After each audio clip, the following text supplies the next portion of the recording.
Hi friend, welcome back to my channel. আজকের আমি আবার একটি নতুন রেসিপি নিয়ে হাজির হয়েছি। আজকের রেসিপি চিংড়ি পালং।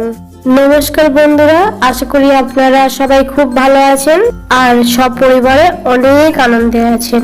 আজ পালং শাক রান্না করছি, পুরোটা দেখুন, তাহলে বুঝতে পারবেন কোথায় টুইস্ট আছে।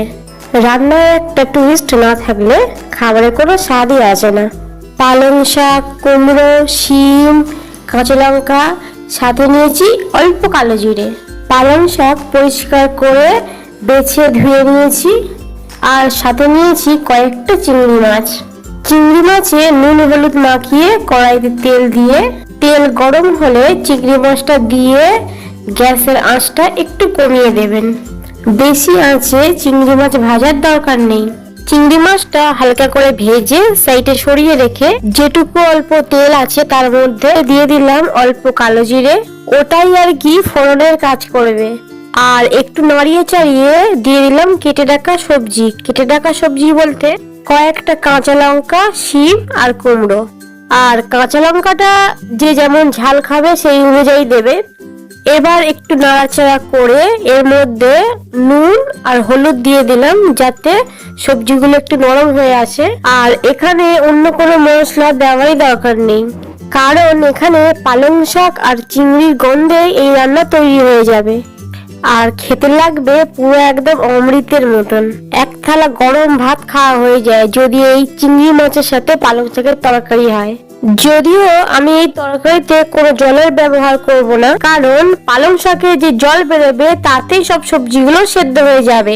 বেশ ভালো করে নাড়িয়ে চাড়িয়ে নিয়েছি। এবার দিয়ে দিচ্ছি পালং শাকগুলো।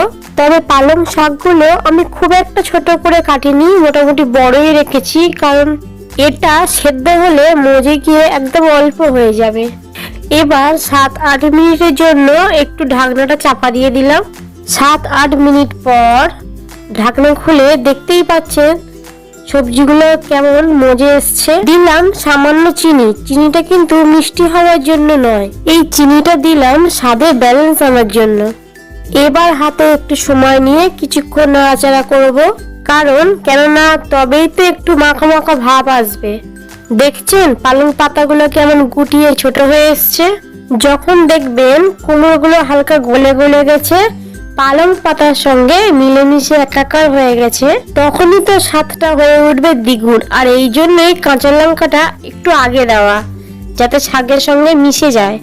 আমি এখানে শিম কুমড়ো দিয়েছি, আপনারা চাইলে আলুও অ্যাড করতে পারেন। যাই হোক, এই তরকারিতে আমার কুমড়োটাই বেশি পছন্দের, তাই আমি কুমড়ো দিয়েই করেছি। আপনারা যে যার পছন্দ অনুযায়ী সবজি দিয়ে রান্না করতে পারেন।